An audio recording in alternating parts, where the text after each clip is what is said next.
Hello, welcome to our fourth session of 12 More Women of the Bible.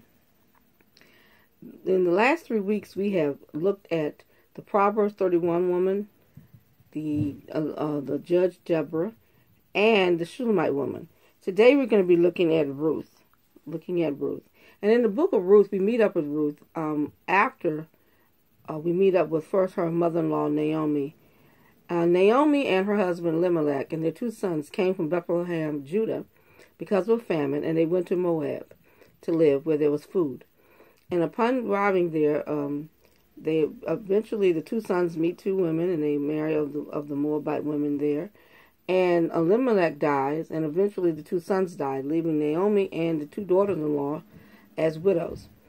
And at some point during the course of the stay there, I think it's like about 10 years after being there, Naomi hears that the famine that was in Bethlehem, Judah, has now passed, and she desires to go home. And so she and her 2 daughters-in-law begin to head toward Bethlehem, Judah. At some point on their journey, before they actually leave Moab, Naomi turns to the daughters-in-law and encourages them to go back home, where they can have something, where they would be with the family that they know.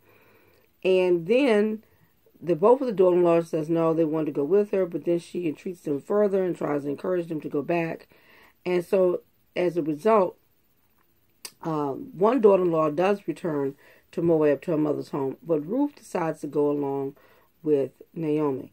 Now, the significance of the fact that Ruth wanted to go and desired to go and chose to go was really real. It was a real significance, because she was going to a land that she did not know, to a people she did not know, to serve a God that she had to learn about. And by her going, because they did not have a male in their family to cover them, they would be kind of destitute and poor. But she was willing to go, and she would be a stranger in the land, a foreigner, and probably not well welcomed. And so in this particular chapter, there were some key points that the author of this particular chapter, which is Crystal Evans Hurst, wanted to point out. And these points go along with us today as women and decisions and things that we have to make. And she talks about making decisions over distractions. And she lists a couple of distractions that kind of stops our decisions and how they affected Ruth, but yet Ruth went on and did what she needed to do. One of the distractions that she listed was choosing a calling over comfort. Talking about looking at the life of Ruth. Ruth was in Moab, and she was with her family, with the people that she knew. She was in a place that she knew, a place that she was comfortable. To leave to go to a place that she didn't know and most likely would not be comfortable, that's significant. That's a significant point, because she made a decision to follow Naomi in spite of the distraction of comfort. And that's the same thing with us. God calls us to do things, and we like to be in our little comfort zone, and we don't want to move out of our comfort zone. But she was willing to move out of her comfort zone and move to a place that she did not know. The second one was choosing reliance over reason. Okay, now, reason would state that going to Judah would be difficult. Going to Judah would be difficult. Why go when you have a home here, family you know, friends, you're comfortable here, you know Moab? Why go somewhere that you don't know? Well, in a calling that God has on our lives, sometimes the Lord asks us to go places that we don't know about. And we'll try to reason. The enemy will come in and give us reasons as to why we should not do the thing that we're venturing to do for the Lord. Or it's out of our comfort zone, or it's something that we're not accustomed to doing. So he'll encourage us not to do it. And we will sometimes reason our way out of the things that the Lord wants us to do. Her next point was seek God's approval over the opinion of others. Well, she didn't allow the voices of comfort, the voices of normal life, the voices of what I'm used to speak to her. Sometimes we let the voices of others distract us from where we need to be. Now, we do that. We listen to the voices of others.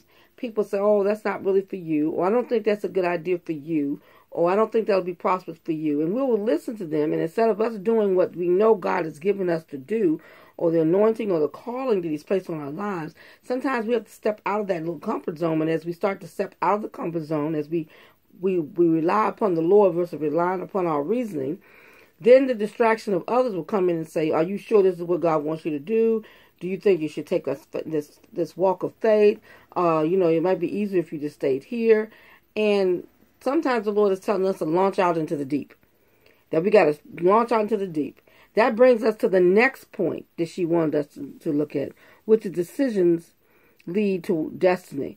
Ruth did not know what her decision of making that decision, to go with Naomi. She had no idea what that decision was really going to ultimately mean to her. She ended up being in the lineage of a king, 2 kings to be exact, King David and then King Jesus. So she's named in the lineage of both King David and Jesus. And she had no way of knowing at the time that she made that decision that was going to happen. But because she chose to choose the calling over comfort, because she chose to choose reliance over reason, and because she chose not to listen to the opinions of others, but to seek the approval of God, because she chose Naomi's God. If you look at it's used often in weddings where, it says, where thy lodge, I will lodge. Your God will be my God. Your people, my people.